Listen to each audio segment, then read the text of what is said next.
Yes, I'm Chrishan Kamalan, and I'm the chair of the Board of Trustees here at the Welsh Centre for International Affairs.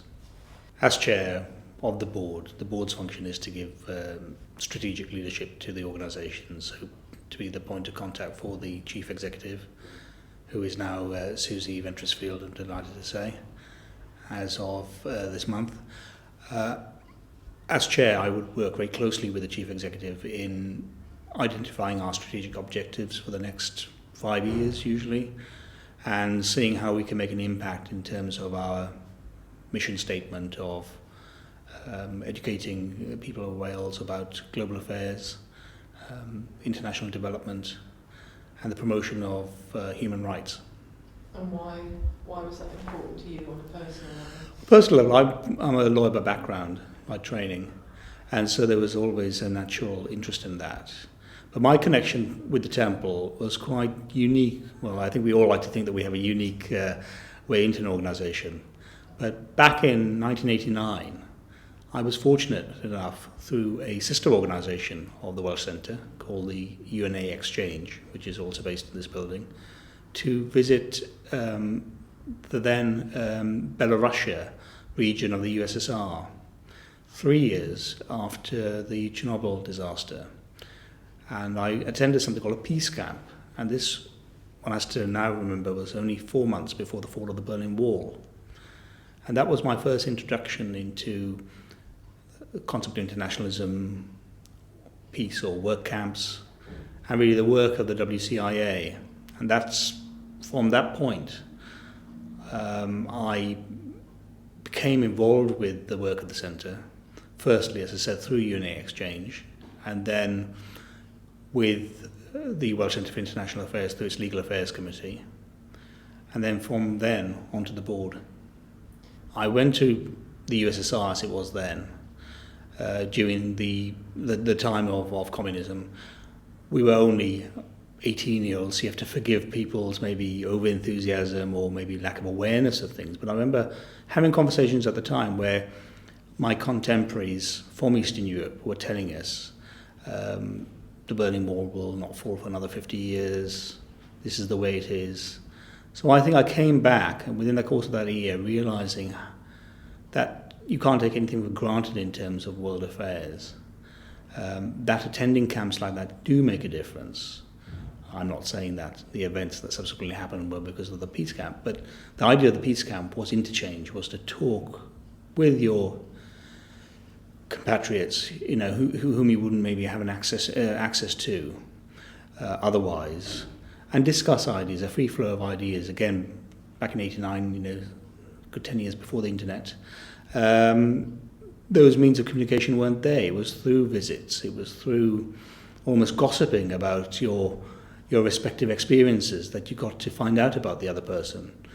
This is important for us because we had a lot of preconceptions of what Minsk was like, and based on Chernobyl, just as many preconceptions as people behind the Iron Curtain had about us. So for me, that was just mind-blowing, really, you know, to see how things I had taken for granted ever since growing up, how that whole world picture changed in that particular year. I made me very excited about the whole concept of human rights, particularly in relation to human rights. The UK hadn't enacted human rights legislation by that point. That was to come later on. International law, which I mentioned, that was a sort of activity I was involved with here at the Legal Affairs Committee. The work of the centre just brought it all much more home, as opposed to doing academic study about these things and looking at it remotely. I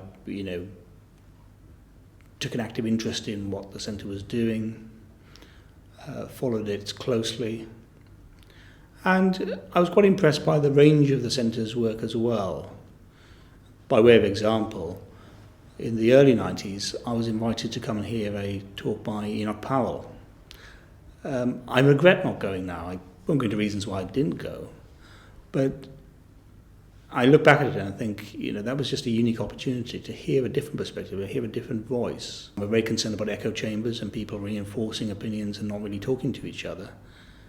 And this is what the centre historically has been extremely good at, in a non-artificial way of just presenting different points of view and allowing people to engage. Through, again, a sister organisation to the Welsh Centre for International Affairs, we're very fortunate to host Archbishop Desmond Tutu when he came several years ago. That was a very moving experience. He made a special point of having a bespoke meeting in the council chamber here before going over to the Welsh Government.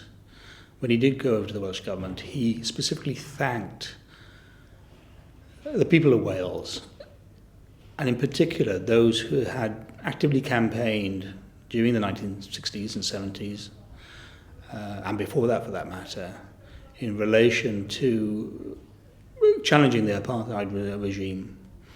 And again, I was quite aware when he said that one of the people who were involved with the centre, Bill Davis, played a very strong role in that, but in a very understated, very humble kind of manner, but a very critical role. And he just brought it home about the need to do work, to carry on doing work, even when the external circumstances seem a bit difficult, shall we say. And I think it's fair to say that we are living in contemporary times very much in that situation. Whilst I said that at the age of 19, I didn't expect maybe the world order of the 70s and 80s to change so radically come the end of that decade. We're now living in equally tumultuous times, it seems. So you think there's still a place? Still very much a place for the centre, because the natural instinct is to retreat or to panic.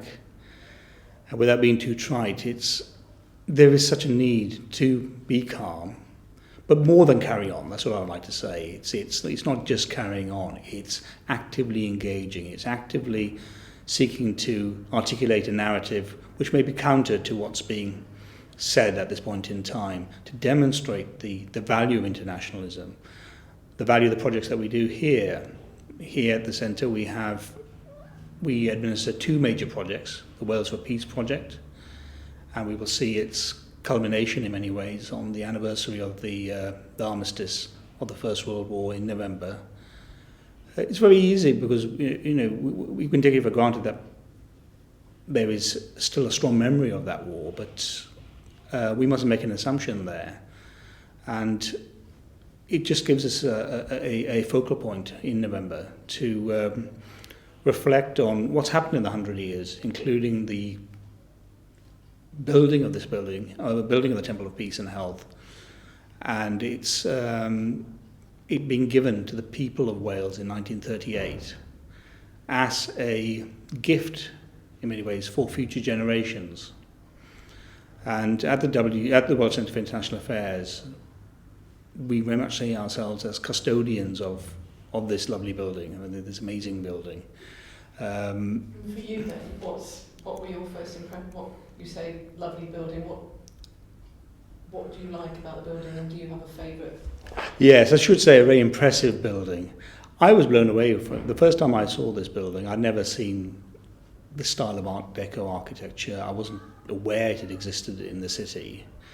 And I must say I wasn't as familiar with Cardiff as I am now. So we're just coming up King Edward the 7th Drive and seeing the building for the first time in the summer just blew me away, quite literally. The main hall in particular at that time wasn't, to the best of my knowledge, featured much in filming as it is now, and subsequently there have been a number of international television programs which have included footage of the temple, drama series and the such like. But at that time it was quite new to me. And in a way I'm quite pleased about that, so having that initial experience of seeing the temple, and then, as I said, doing the research, realising its link with the League of Nations. Also the poignancy of the fact that it was opened just 18 months before the Second World War, when at the time those involved were very aware of what was on the horizon, But again, I think it beautifully illustrates the fact that notwithstanding those seismic events at the time, their commitment to a legacy of peace and internationalism and seeing those as means of global change, notwithstanding the realities of the late 30s in Europe. We're in room 39, which as trustees we see as the sort of engine room, certainly for our activities. The majority, if not all, of board meetings take place here. So as mentioned, we have up to 15 trustees, each of whom brings different skills to the board, for example, in terms of fundraising, financial acumen, actual work experience in the third sector, especially overseas. We have a very complementary board at present. We're pleased to say a well-balanced board. What do you mean when you say well-balanced? I would say balanced in terms of gender representation, in terms of social experience. As mentioned, people have actually worked in the field abroad and whose circumstances have changed. And so while their professional careers may have taken different routes, they're able to bring all their experience and also their enthusiasm for internationalism to the table, quite literally, in directing strategic plans for the Welsh Centre. In that, we're very much aided and supported by the Chief Executive and the Assistant Chief Executive and other heads of programmes. So for me, this room is, as I said, where our work as a board really goes on. There's still an ongoing desire to see us being more engaged. When I look at footage from the opening of the temple in 1938, we have to realise that that is of its time, but it seems to be a very monochrome audience. I think it's fair to say that whilst our audience has become more diverse, that is not always necessarily reflected at board level or in the organisation. We're making every effort in that respect. But first, I think we just have to go through the process of reconnecting if need be. What I would say is that this building, for many years, was seen as a bit of a closed building through accident, not by design. But the Welsh for Peace project in particular, and the commemoration of the Remembrance Book in the Crypt, has opened the building up. And so in terms of a significant action going forward, which I'm very keen to ensure happens, is that this temple is really very much owned by the people of Wales, that they are able to come into it, see what is going on here, and it then registers on their consciousness, not merely as something that sometimes appears on television in different forms, but something which they can relate to in terms of the activities going on here, whether it be UNA exchange or helping with some of the projects that we're involved in, especially our core activities, in terms of debating championships and the education program.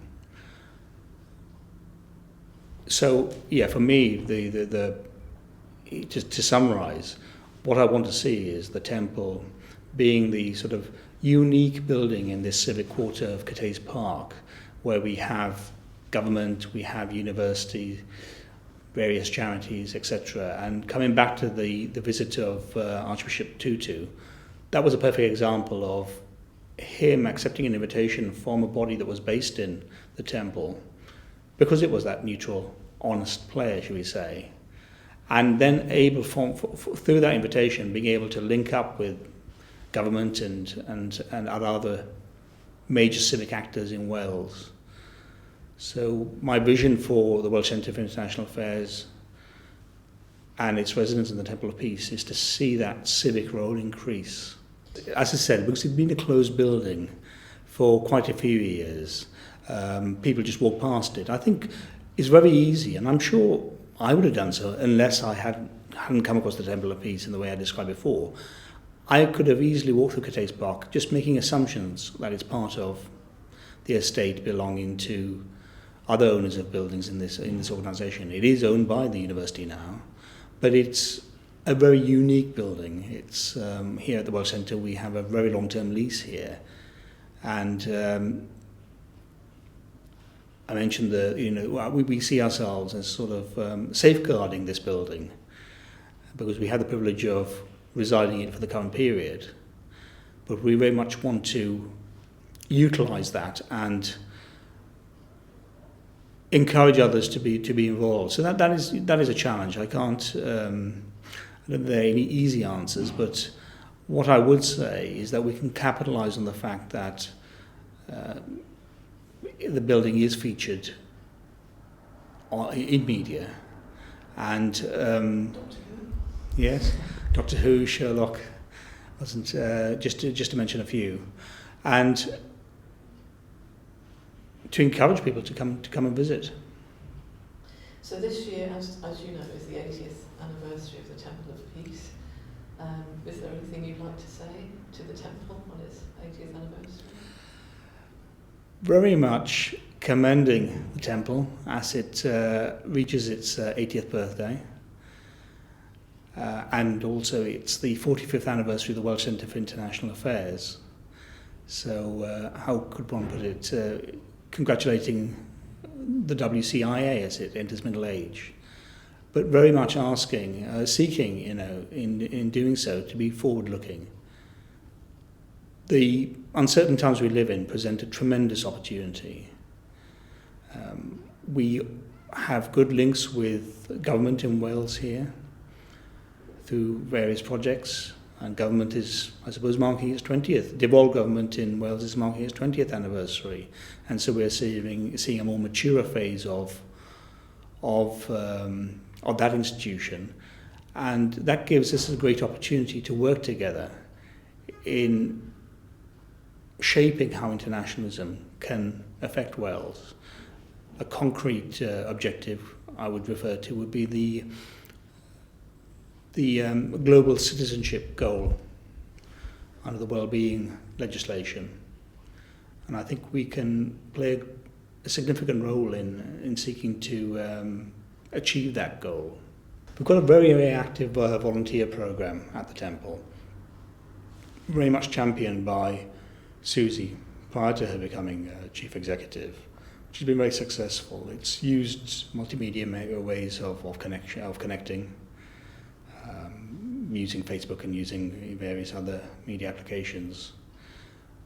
Once we have that interest from primarily, I would say, university undergraduates, they sort of spread the word. I mentioned earlier about this, sort of gossiping about what you're doing in a positive way, saying, well, yes, there is this organisation that is seeking to make a difference in the spheres in which it acts. Come along, come and see it. It is open.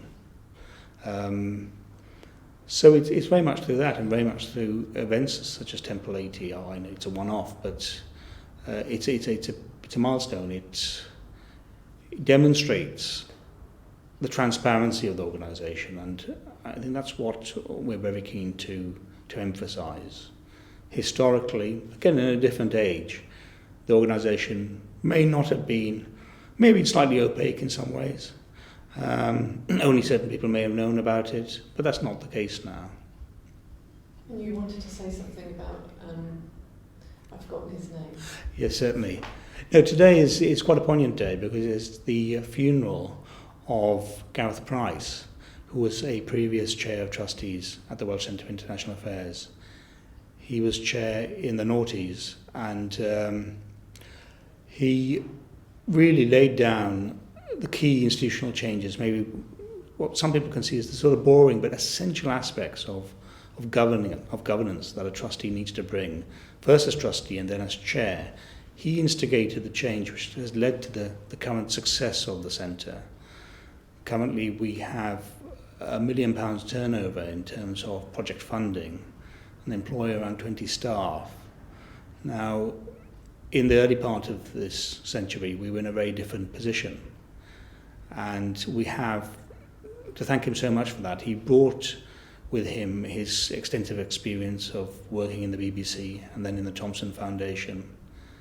But more fundamentally, just this passion to internationalism and human rights, and promoting stories which may otherwise would have gone missed.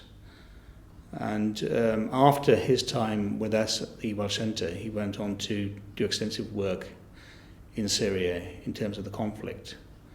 And that was just testimony to the person he was. He was a great energizer. He listened to people and made necessary changes where they were required. And as I said, it's just, it's, I suppose, coincidental, providential maybe, that I'm speaking today, and I've had the pleasure of just wanting to mention that, because I very much want to note his contribution and the legacy he has given the people of Wales. If the Temple of Peace could talk, what do you think it might say? It wouldn't be self-important. I think it would say, I am a gift to the people of Wales. I am a gift for future generations. This is a living building. It is not a period piece. There's a danger sometimes you can, because of architecture, or you can categorize or stereotype a building and say it's of a certain time and period. But this building isn't. It's for very much for future generations as well as current generations. And it would say, come and get to know me.